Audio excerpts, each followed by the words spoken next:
নমস্কার দর্শক বন্ধুরা, রেড স্পোর্টস বাংলা আপনাদের সবাইকে স্বাগত। আমি দেবাশিস এবং আমার সঙ্গে আছে আমার সিনিয়র সহযোগী কলিগ শ্রমিক চক্রবর্তী। শ্রমিকদার আমি এই মুহূর্তে ইডেন গার্ডেন্সে আছি এবং কিছুক্ষণ আগেই কলকাতা নাইট রাইডার্স তাদের অনুশীলন শেষ করলো। আপনারা সবাই জানেন যে আগামী পরশুদিন অর্থাৎ 26শে এপ্রিল ইডেন গার্ডেন্সেই কিন্তু পাঞ্জাব কিংসের মুখোমুখি হবে নাইট রাইডার্স এবং অত্যন্ত গুরুত্বপূর্ণ ম্যাচ যেটি, কারণ আপনারা সবাই জানেন যে আগামী 6টি ম্যাচে কলকাতা নাইট রাইডার্সকে অন্তত 5টি ম্যাচে জিততেই হবে if they are to make it to the playoffs. এবং সেই নিয়েই আজকে অনুশীলনে কি হলো, কে কী করলেন নাইট রাইডার্স প্লেয়াররা, অবশ্যই তাদের বডি ল্যাঙ্গুয়েজ কি, দলে কোনো পরিবর্তন আসতে পারে কি না। শ্রেয়াস আইয়ারের দলও আজকে কিন্তু প্র্যাকটিস করলো। পাঞ্জাব কিংস প্লেয়াররা কীভাবে তৈরি হলেন, শ্রেয়াস আইয়ার নিজে কী করলেন, it was kind of a homecoming for him, কেননা আজকে দীর্ঘক্ষণ ব্যাটিংও করলেন শ্রেয়াস আইয়ার। সেই সব নিয়েই কিন্তু নেক্সট কয়েক মিনিট আমরা আলোচনা করবো। সমিতা, তোমার কাছে প্রথমেই আসবো। Perfect home coming for Shreyas Iyer, কেননা গত মরশুমে নাইট রাইডার্সের ক্যাপ্টেন ছিল এবং সামনে থেকে নেতৃত্ব দিয়ে জিতিয়েছিল, কিন্তু এবারে পাঞ্জাব কিংসের নেতৃত্ব দিয়ে তিনি ইডেন গার্ডেন্সে মাঠে নামবেন। তো কীভাবে দেখলে আজকে শ্রেয়াস আইয়ারের বডি ল্যাঙ্গুয়েজ? দেবাশিস, এইটাই সবথেকে বড় স্টোরি আজকে। আমি তোমাকে পুরো সিকোয়েন্স অফ ইভেন্টসটা বলছি, তাহলেই তুমি বুঝতে পারবে। কলকাতা নাইট রাইডার্সের টিম এখানে ইডেন গার্ডেন্স এলো অ্যারাউন্ড 4:30 নাগাদ। 5টার থেকে ওদের প্র্যাকটিস শুরু। আর পাঞ্জাব কিংস এলো ওই 5:30টার একটু পরে, ওদের যেহেতু 6টা থেকে প্র্যাকটিসটা শুরু ছিল। এবার টিমটা এদিকে ডান দিকের প্র্যাকটিস পিচেসে কলকাতা নাইট রাইডার্স প্র্যাকটিস করছিল, বাঁ দিকেরটায় পাঞ্জাব কিংস। সবাই নেমে গেছে, শ্রেয়াস তখনও ড্রেসিং রুমে। যত রিপোর্টারের ভিড় কিন্তু ওই পাঞ্জাব কিংসের প্র্যাকটিস নেটসের পেছনে, মানে দিকটাতে, বুঝতে পেরেছো? আচ্ছা, বেঙ্গলের age group women's cricketer training করতে এখানে এসেছিল। তাদের ট্রেনিং শেষ হয়ে গিয়েছিল, ইনডোরে বোধহয় করছিল। তারপর তাদের মধ্যে কয়েকজন ক্লাব হাউসের আপার টিয়ার থেকেই প্র্যাকটিসটা দেখছিল। তো শ্রেয়াস যখন মাঠে নামছে, একজন শ্রেয়াস ভাইয়া বলে ডাকলো। শ্রেয়াস ঘুরে দাঁড়িয়ে ব্যাটটা তুলে অ্যাকনলেজ করলো। কেকেআরের মিডিয়া ম্যানেজারকে দেখে হাত নাড়লো। তারপর নেটসে চলে গেলে প্রথমে স্ট্রেচিং, মানে দৌড়নো, স্ট্রেচিং, ক্যাচিং প্র্যাকটিস, তারপরে রানিংটা করলো।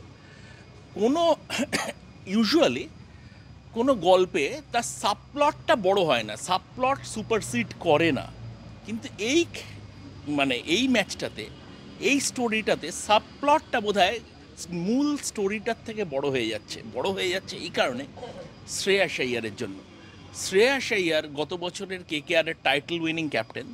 10 বছরের খরা কাটিয়ে শ্রেয়াস আইয়ার কেকেআরকে টাইটেল এনে দিয়েছিল, কিন্তু কৃতিত্ব, মানে সিংহভাগ কৃতিত্ব দেওয়া হয়েছিল গৌতম গম্ভীরকে, টিম মেন্ডারকে। পরে শ্রেয়াস আইয়ার কিন্তু দুঃখ করে বলেও ছিল, আমি সেই রেকগনিশনটা পাইনি।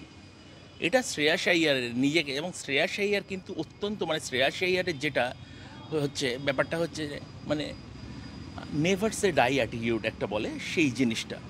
গত বছর যখন সেন্ট্রাল কন্ট্রাক্টটা চলে গেল, অভিষেক নায়ারের আন্ডারে কেকেআরের একাডেমিতে তখনও প্র্যাকটিস করতো। 60 বল খেলার পরে আমাকে বলেছিল, 60 বল খেলার পরে আমার ব্যাক স্প্যাজমস হয়ে যেত।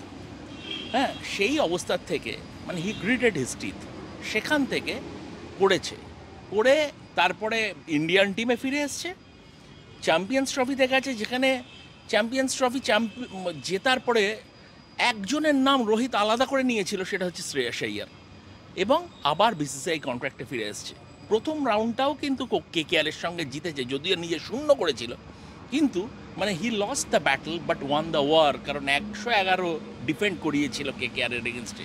এটা রাউন্ড 2, কী হবে দেখা যাক, কিন্তু শ্রেয়াস আইয়ার এই ম্যাচটার সবথেকে বড় অ্যাট্রাকশন। অবশ্যই শ্রমিকদা পারফেক্টলি সেট, কিন্তু সেই সঙ্গে এটাও বলতে হয় যে অবশ্যই দুই অধিনায়কের লড়াই হতে যাচ্ছে এই ম্যাচটা, কেননা একদিকে যেখানে শ্রেয়াস আইয়ার 263 রান করেছে 8টি ম্যাচে, আজিঙ্কে রাহানও সেরকম 271 রান করেছে সেম নাম্বার অফ ম্যাচে। সুতরাং দুটো ক্যাপ্টেনের কাছেও এটা অ্যাসিড টেস্ট, যে দলই জিতবে, এবং সেই দুটো দলেরই অধিনায়ককে কিন্তু সামনে থেকে নেতৃত্ব দিতে হবে। শ্রেয়াস আইয়ার লাস্ট কয়েকটা ম্যাচে রান পায়নি, বিশেষ করে কেকেআর ম্যাচে 1 রানেই আউট হয়ে গেছিলো। আপনারা সবাই জানেন রমনদীপ সিং একটা অসাধারণ ক্যাচ নিয়েছিল। তো দুটো ক্যাপ্টেনের লড়াইটা কিভাবে দেখছো তুমি? দেখো, এটা তো মানে ঘরে গৃহযুদ্ধ বলতে পারি। গৃহযুদ্ধ, কারণ অজিঙ্ক্য রাহানে বম্বে রঞ্জি টিমের ক্যাপ্টেন, আর শ্রেয়াস আইয়ার সৈয়দ মুস্তাক আলী হোয়াইট বল টিমের ক্যাপ্টেন। হ্যাঁ, এর গৃহযুদ্ধ, দুজন বম্বে প্লেয়ার, হ্যাঁ দুজনেই অত্যন্ত ভালো ক্যাপ্টেন। আমার মতে শ্রেয়াস আইয়ার এই টুর্নামেন্টের, এই আইপিএলের সব থেকে ভালো ক্যাপ্টেন। কারণ আমি কিছুটা না শ্রেয়াসের ক্যাপ্টেন্সির মধ্যে ধোনিকে দেখতে পাই। যদি বলো কেন, তার কারণ হচ্ছে এই যে গাট ফিলিং, ইনস্টিংক্ট ধোনির যেটা ছিল সেই জিনিসটা আমি ওর মধ্যে আমি দেখতে পাই। গত বছর যখন সানরাইজার্স হায়দ্রাবাদ ম্যাচে কলকাতার ক্যাপ্টেনও, তখন লাস্ট ওভারটা আন্দ্রে রাসেলকে না দিয়ে হর্ষিত রানাকে দেয়া এবং বাজিমাত করা, ওটাও কিন্তু ইনস্টিংক্ট। হ্যাঁ, এবং দর্শকদের আমরা মনে করিয়ে দেবো যে ওটা কিন্তু ডাগ আউট থেকে ডিসিশনটা আসেনি, শ্রেয়াস আইয়ার মাঠে নিয়েছিল। এরকম গত বছর যে ড্রেসিং রুমে যেভাবে ও প্লেয়ার্সদের ব্যাক করেছে, আপনারা কেকেআর আজকে যখন প্র্যাকটিসটা শেষ হয়ে যাচ্ছে, হর্ষিত রানা দৌড়ে দৌড়ে এলো শ্রেয়াসের কাছে। শ্রেয়াস ওকে গলায় হাত দিয়ে জড়িয়ে নিয়ে চলে গেল। Once a captain, always a captain. Beautifully said by Shramik da, কেন once a captain always a captain. তবে ডেফিনেটলি কেকেআরের জন্য কিন্তু রীতিমতো কঠিন হতে যাচ্ছে, বিশেষ করে আগের ম্যাচটা যেটা গুজরাট টাইটান্স ম্যাচটা যেভাবে তারা শোচনীয়ভাবে হেরেছে, তারপরে কিন্তু রীতিমতো চাপে থাকবেন অজিঙ্ক্য রাহানে, চন্দ্রকান্ত পণ্ডিতরা। তো সুতরাং সেদিক থেকে দেখতে গেলে কেকেআর কি কোনো দলে বদল আনবেন বা তারা কি বদল করতে চাইবেন? আমরা দেখেছিলাম আগের ম্যাচে গুরবাজকে নামানো হয়েছিল ওপেনিং করে, ওপেনিং স্লটে, কিন্তু সেরকম কার্যকরী ভূমিকা তিনি দেখাতে পারেননি। সুতরাং এরপরে কি কেকেআর চাইবে যে রবমান পাওয়েলের মতন কাউকে নামাতে বা অন্য কোনো কাউকে এনে একটা চমক দিতে? সেসবগুলো নিয়েও একটু আলোচনা করবো। সমিতা, তোমার কি মনে হয়, তুমি কি দেখছো কোনো বদল?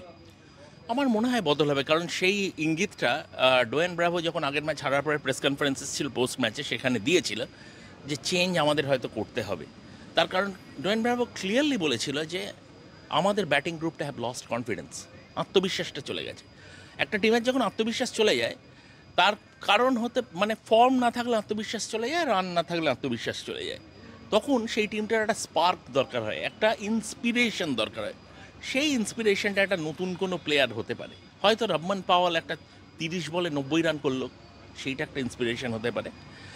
যেটা 2021-এ ভেঙ্কটেশ আইয়ার প্রোভাইড করেছিল। কেকেআর প্রথম লেগটা এত খারাপ খেলার পরেও ফাইনালে গিয়েছিল দুবাইতে, মানে ইউএইতে যাওয়ার পরে, সেখানে ভেঙ্কটেশ আইয়ার যে ইন্সপিরেশন বা যে স্পার্কটা প্রোভাইড করেছিল, এটা খুব বড় ফ্যাক্টর। আমার মনে হয় সেই স্পার্কটা নিয়ে আসার জন্য একটা মানে একজন কাউকে, হয়তো রবমান পাওয়েল বা কাউকে একটা আনা হতে পারে যে সেই স্পার্কটা প্রোভাইড করতে পারবে। অবশ্যই যে ডেফিনেটলি কনসার্ন তো বটেই, চিন্তার বিষয় তো বটেই, যেখানে আপনার ক্যাপ্টেন অজিঙ্ক্য রাহানে, যিনি কিন্তু টি-20 স্পেশালিস্ট কোনো মতেই নয়, মানে কিন্তু ঘটনাচক্রে কিন্তু তিনি এ মরশুমে এখনও পর্যন্ত কেকেআরের সব থেকে বেশি রান করেছে 271। আমরা যদি একটু কেকেআরের মিডল অর্ডারের দিকে একটু পরখ করি, যারা যারা মানে কে কী রান করেছে: অঙ্কুরিশ রঘুবংশী 197 রান 7 ম্যাচে, Sunil Narine opening the batting 147 run, Quinton de Kock 143, Venkatesh Iyer 135, Rinku Singh 133। যদি দলের মিডল অর্ডারের এই হাল হয়, none of the batsman, KKR batsman apart from Ajinkya Rahane features in the top 20 of IPL এই মুহূর্তে। যদি আপনি পার্পেল ক্যাপ দেখেন, তবু বলবো সেদিক থেকে দেখলে, অরেঞ্জ ক্যাপ দেখেন সেদিক থেকে দেখলে বলবো যে পার্পেল ক্যাপ তবু ভালো, যে হর্ষিত রানা, বৈভব অরোরা এবং সুনীল নারিন তবু 10টার বেশি উইকেট পেয়েছে, 10টা বা তার অধিক উইকেট পেয়েছে। সুতরাং তবে আজকে একটা জিনিস লক্ষ্য করা গেল যে উমরান মালিককে কিন্তু আজকে দেখা গেল যে তাকে কেকেআর নেটে বোলিং করতে, যদিও আপনারা জানেন যে উমরান মালিক কিন্তু অলরেডি ছিটকে গেছে, এই মরশুমে আইপিএল থেকে পাওয়া যাবে না, তাই জন্যই কেকেআর কিন্তু তড়িঘড়ি চেতন সাকারিয়াকে নিয়েছিল। শ্রমিকদা, এই যে কেকেআরের যে সবসময় ব্যাক করা, যদিও উমরান মালিক দলে নেই, কিন্তু তা সত্ত্বেও তাকে কেকেআর নেটে ডাকা, তাকে দেখা পরখ করা, how easy going about his rehab, এই ব্যাপারটা কীভাবে দেখছো? হ্যাঁ, একটা ম্যাচিওর ফ্র্যাঞ্চাইজের কাছ থেকে এটাই আশা করা যায়। এবং কেকেআর শুধু উমরান মালিক নয়, তুমি যদি দেখো ট্র্যাডিশনালি শ্রেয়াসকেও যখন টিমে ছিল অত্যন্ত ভালোভাবে ব্যাক করেছে, যে সময়টা শ্রেয়াসের কাছে কেউ ছিল না, মানে এত টাফ সময় গেছে, তখন কিন্তু কেকেআরই পাশে দাঁড়িয়েছিল। এবং আমরা যদি আগে পেছনে ফিরে তাকাই, এরকম কেকেআর বহুবার করেছে। উমরান মালিক টিমের সঙ্গে রিহ্যাব করছে, তো এটা কেকেআরের একটা মানে এটা একটা ম্যাচিওর ফ্র্যাঞ্চাইজের একটা গুণ। এটা একটা, তুমি এটা শুধু কেকেআর নয়, তুমি এটা Chennai Super Kings for example দেখবে, রাচিন রবীন্দ্রা নিউজিল্যান্ড সিরিজ ইন্ডিয়াতে যখন খেলতে এলো, যেটাতে 3-0 হোয়াইট ওয়াশ হলো, তার আগে কিন্তু চেন্নাই মানে চেন্নাই সুপার কিংস একাডেমিতে গিয়ে ওখানে গিয়ে কিন্তু ওই সিরিজটার জন্য তৈরি হয়েছিল। এই কাজগুলো ম্যাচিওর ফ্র্যাঞ্চাইজের কাছ থেকে আশা করা যায়। এবং দেখো, KKR at the end of the day হয়তো এই সিজনটা ভালো যাচ্ছে না, কিন্তু কেকেআর হচ্ছে আইপিএল এলিটদের মধ্যে একজন, 3টে টাইটেল জিতেছে, অত্যন্ত ম্যাচিওর এবং অত্যন্ত পপুলার ফ্র্যাঞ্চাইজ, এটা আমাদের মাথায় রাখতে হবে। এবং এত ক্রিকেটার্স ধর গত বছর বরুণ চক্রবর্তীর যে রিবার্থ হলো, সেটা তো কেকেআরের হাত ধরেই হলো। ধরো শ্রেয়াস আইয়ারকে যখন মানে ইন্ডিয়ান টিম ছিল না, তখন তো প্ল্যাটফর্মটা কেকেআরই দিয়েছিল। এরকম যদি তুমি দেখা যায়, অনেক অনেক প্লেয়ার্সকে কেকেআর প্ল্যাটফর্ম দিয়েছে। কেকেআর কতগুলো কোচ দিয়েছে, ইংল্যান্ডের যে কারেন্ট কোচ ব্রেন্ডন ম্যাকালাম, সে কিন্তু কেকেআরেরই কোচ ছিল। হ্যাঁ, তো সেই দিক থেকে দেখতে গেলে কেকেআর ক্রিকেট খেলার প্রতি অনেক তাদের কন্ট্রিবিউশন আছে।